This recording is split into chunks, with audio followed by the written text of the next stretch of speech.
The security camera footage showed exactly what I expected. My family's 3 cars crawling up my snow-covered driveway, their headlights barely cutting through the thickening blizzard. I sat in my study, sipping hot chocolate, watching them approach my hidden sanctuary, the Evergreen Manor.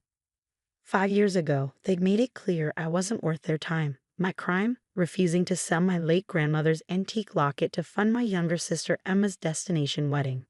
That locket was the last piece I had of the only family member who truly loved me, but they couldn't understand that. Always the difficult one, aren't you, Sarah? My mother had sneered. The final straw came during Christmas 2020. I'd arrived at their house, presents in hand, only to find they changed the time of the gathering without telling me. Through the window, I watched them laughing, sharing meals, and exchanging gifts. That night, I promised myself I'd never let them hurt me again. My grandmother had left me more than just the locket. There was a substantial inheritance I kept secret, enough to purchase and restore this magnificent 19th century manor in the countryside. While they thought I was struggling in a tiny apartment, I'd spent 3 years transforming this place into a luxury bed and breakfast, operating under a business name they'd never connect to me. Now, watching them approach, I straightened my emerald green sweater and checked my reflection. At 32, I looked different from the insecure woman they'd last seen. Success had given me confidence and peace had given me strength. The doorbell echoed through the manor. I took my time walking to the grand entrance, my heels clicking on the marble floor. Through the frosted glass, I could see their huddled shapes: Mom, Dad, Emma, her husband Tom, and their kids. I opened the door, letting the winter wind swirl around us. Their expressions shifted from desperate relief to shocked disbelief. "Sarah?" My mother gasped, her perfectly made-up face paling. "Welcome to Evergreen Manor," I said smoothly, stepping aside. "Please come in before you freeze." They shuffled in, tracking snow onto my imported carpets. Emma's twins, now 7, stared wide-eyed at the crystal chandelier and towering Christmas tree in the foyer. My father, usually so composed, couldn't stop gaping at the grand staircase. You work here?" Emma finally asked, clutching her designer handbag. I smiled, enjoying the moment. "Actually, I own it. All 15 acres, including the lake you passed on your way in." I gestured to the sitting room. "Please, make yourselves comfortable. I'll have hot chocolate brought in." "This is impossible," my mother muttered, following me. "How could you afford this?" "Grandmother believed in me," I said simply. "She left me more than just the locket you wanted me to sell." The sitting room, with its roaring fireplace and plush velvet furniture, showcased my success perfectly. Through the floor-to-ceiling windows, the snow had become a white wall. My mother sank into a chair, still processing. Dad stood by the fire, warming his hands, looking anywhere but at me. "The roads are completely blocked," Tom said, checking his phone. "The storm's supposed to last until morning." "How fortunate that you found shelter," I replied, pressing a discreet button to summon Maria, my housekeeper. "We have plenty of room." Emma's twins had discovered the Christmas tree's train set circling its base. Their delight made me smile. They, at least, were innocent in all this. "Your usual accommodation fell through?" I asked, though I already knew the answer.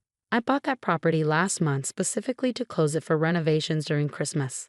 "The Pine Lodge closed unexpectedly," my father admitted. "We were trying to find our way back to the highway when we saw your lights." Maria appeared with a tray of hot chocolate and cookies. The twins' faces lit up at the marshmallow top drinks, making Emma finally crack a genuine smile. "Sarah," she said softly, "this place is beautiful." For a moment, I saw my little sister again, not the woman who had helped exclude me from family gatherings. "Thank you," I replied, keeping my voice neutral. As they warmed up and the initial shock wore off, questions began pouring out. How long had I owned this place? Why didn't I tell them? Was I running it alone? I answered selectively, maintaining my composure. Let them wonder. Let them realize what they'd missed by shutting me out. "I'll have Maria prepare rooms for everyone," I announced, standing. "The East Wing has the best views of the snow." My mother finally found her voice. "Sarah, we should talk." I paused at the doorway, turning back to face my family. 5 years of holiday cards returned unopened. 5 years of blocked calls and ignored messages. 5 years of healing and building my own life. "Yes," I agreed, my hand resting on the doorframe. "We should. But not tonight. Tonight you're my guests, and it's Christmas Eve. Let's start there. As I left the room, I heard the twins exclaim over finding more presents under the tree. Gifts I'd wrapped just in case this moment ever came. Sometimes revenge doesn't need to be cold. Sometimes it just needs to be served with a side of hot chocolate and a chance at redemption. What they didn't know was that this was just the beginning of their Christmas surprise. The grandfather clock in the hall struck 9 as I finished my evening rounds. My family had settled into their rooms, each one strategically chosen. The twins were delighted with their room's hidden playroom, while Emma and Tom got the suite overlooking the frozen lake. My parents were given the room next to the library, the one with all the family photos they'd never seen. I stood in that library now, touching the frames that documented my journey. Photos of me purchasing the manor, restoration work, the grand opening. But most importantly, pictures of me with grandmother in this very house when I was young. This manor had been her childhood home, sold decades ago when her family fell on hard times. Buying it back had been my secret mission. A soft knock interrupted my thoughts. Emma stood in the doorway, wearing the plush robe I'd left in her room. "Can't sleep?" I asked, not turning around. "How could I?" She stepped inside, her eyes scanning the photos. "Sarah, is that Grandma's old house? The one she used to tell us stories about?" "The very same." I finally faced her. Grandmother left me the means to buy it back. She knew I was the only one who remembered every story she told about this place.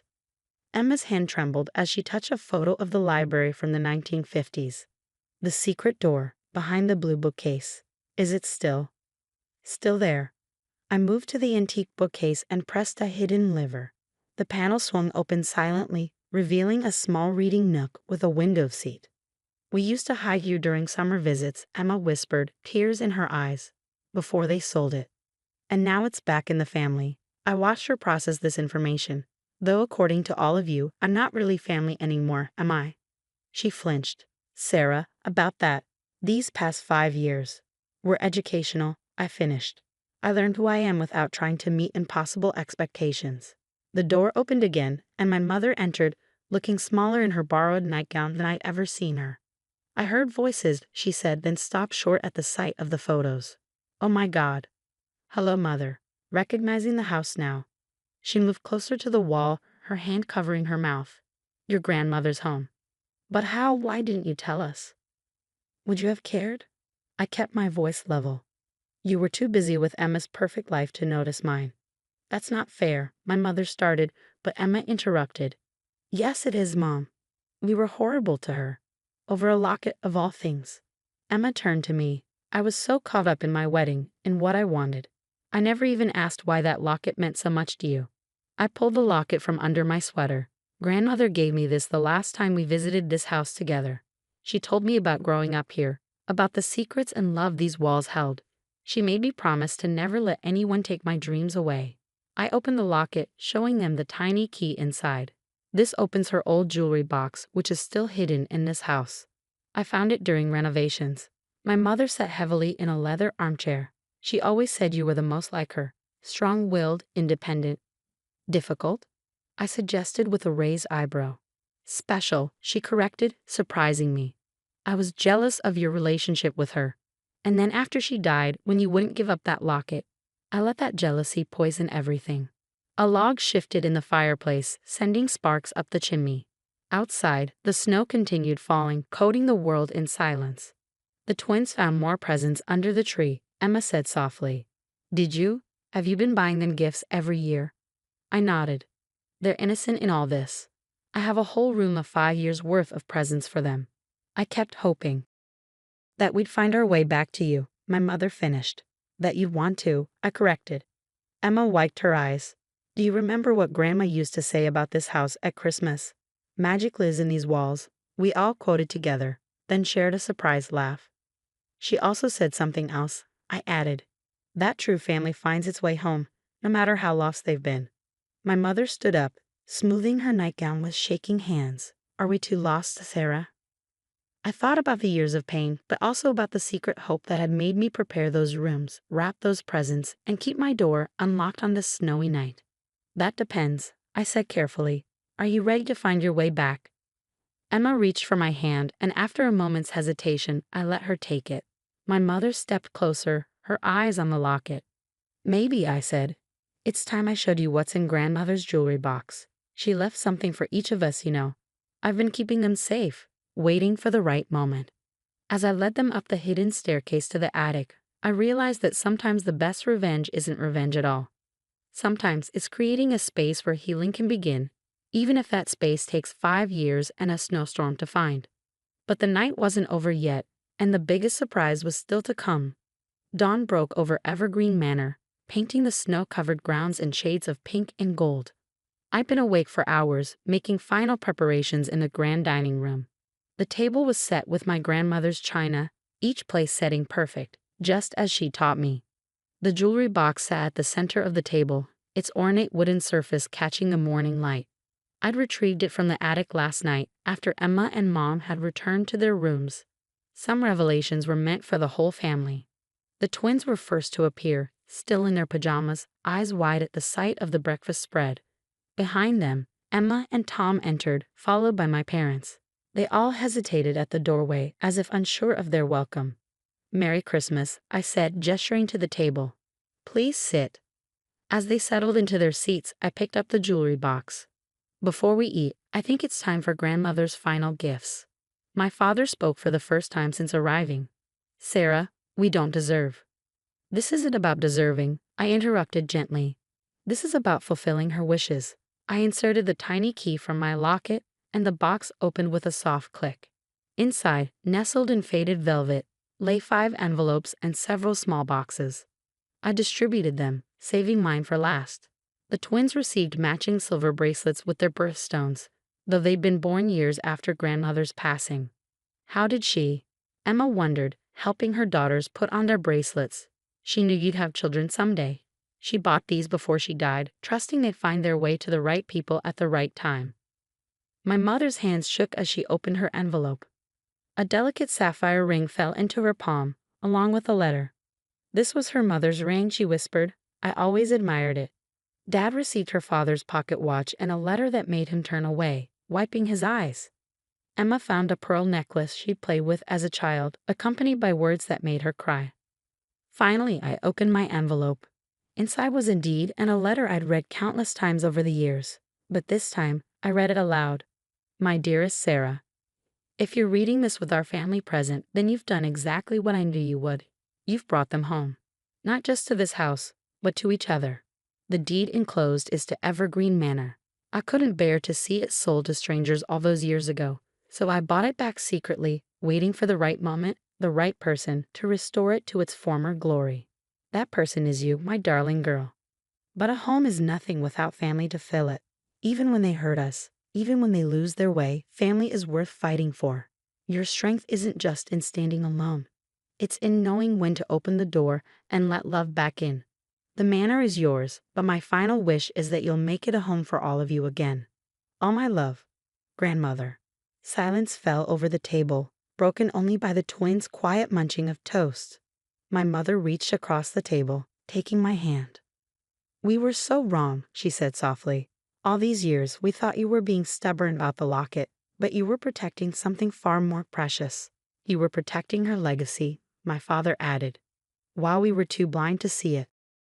Emma stood up, walking to the window. "Remember how we used to spend every Christmas here as kids? The snowball fights, the sledding down that hill. The hot chocolate competitions," I added, smiling at the memory. "Grandmother always let us win." "Sarah," my mother said, squeezing my hand. Would it be possible to make new memories here?" I looked around the table at my family, broken, healing, hoping. "That's why I bought all those presents," I admitted. "Every year, I kept thinking, maybe this Christmas." "Can we open them now?" the twins chorused, making everyone laugh. "Soon," I promised. "But first, I have one more surprise." I pulled out a stack of papers from a drawer. "I've been working on getting the manor registered as a historic landmark, but with a special provision. It will always be a family home first, open to all of us." My father stood, pulling me into an unexpected hug. "You're remarkable, you know that? Just like her." As we moved to the living room for presents, the snow began falling again, soft and gentle. The twins raced to the window, pressing their faces against the glass. "Look," they shouted. Perfect sledding weather. Emma linked her arm through mine. Think you could teach them the secret route down the hill, the one Grandma showed us? Only if their parents join us, I replied, watching my mother already planning how to arrange hot chocolate for our return. Standing there, watching my family unwrap 5 years' worth of carefully chosen gifts, I realized Grandmother had been right. Sometimes the best revenge isn't revenge at all. It's having the strength to keep a door open, even when it hurts. It's believing in the magic of second chances and the power of coming home. As the twins pulled everyone toward the door for sledding, their excitement infectious, I touched my locket and whispered, "Thank you, Grandmother." They finally found their way back. And in the joyful chaos that followed, Evergreen Manor once again became what it was always meant to be, a home where family could heal, grow, and love again.